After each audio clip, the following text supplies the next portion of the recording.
when you're crying and you're upset because your baby's sick and it's 9 o'clock at night, they'll call you back.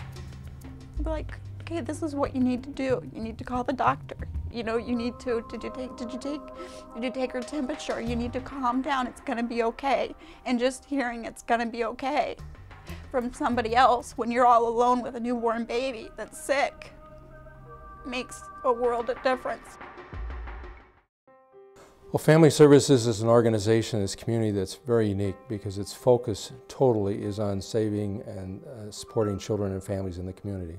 Well, one of the ways Family Services really supports families in the community is that we've learned over the years, I've learned over the years, that you can, if you support children and families when they start, when they first become born and their families are struggling, you'll help them become far more successful families. Healthy Families program is a very good example. What we do is try to identify high-risk families, and they're families that are likely to have really some serious trouble in raising their children. And when we identify those families, we offer services to them to support them, to teach them how to be good parents. We know if we do that at the beginning, we will prevent tremendous amounts of problems in families. I just got married I was married for about a year, and I got pregnant, and my ex-husband, my husband at the time, had substance abuse issues, and he wasn't very supportive. I didn't have any family here, and I didn't know what to do. I was completely alone, and I was pregnant. I was highly medicated for mental illness.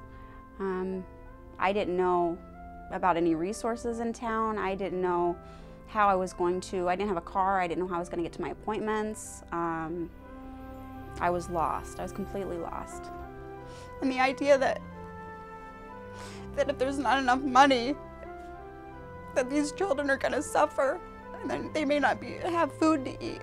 They may not be healthy because nobody told them of a resource to get, you know, medical assistance or food stamps or housing. And then the cycle of abuse just... If it hadn't been for Healthy Families, they taught me how to be a parent. They taught me the resources that were available to me. They taught me how to be self-confident, how to be self-reliable. They gave me all the parenting skills I needed. I remember the one thing, I was so overwhelmed. It was just so much going on. And I remember that Becky told me, the one thing she said, I said, how am I going to do this? How am I going to do this?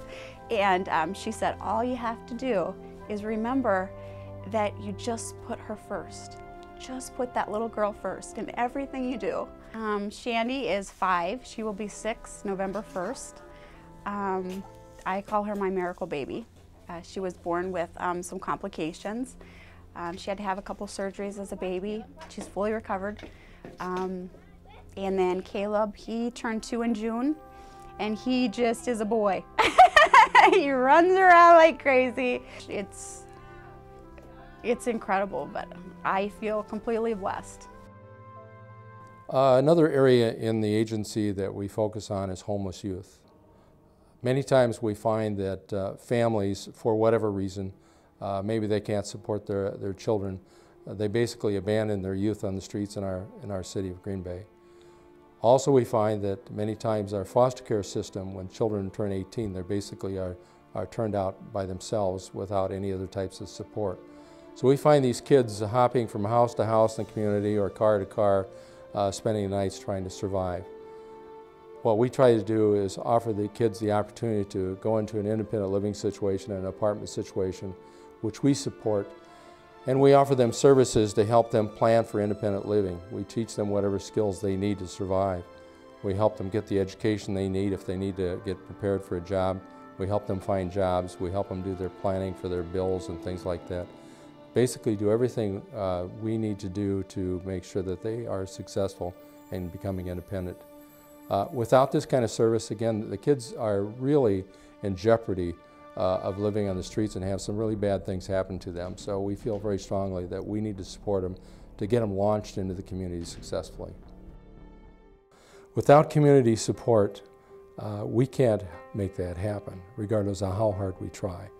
The needs are growing out there in the community. I think everybody knows that. We see children that are having some pretty bad experiences and families that are falling apart. We know we need to invest in them, and we know we need to have community support in order to do that. So we need your support to make that happen.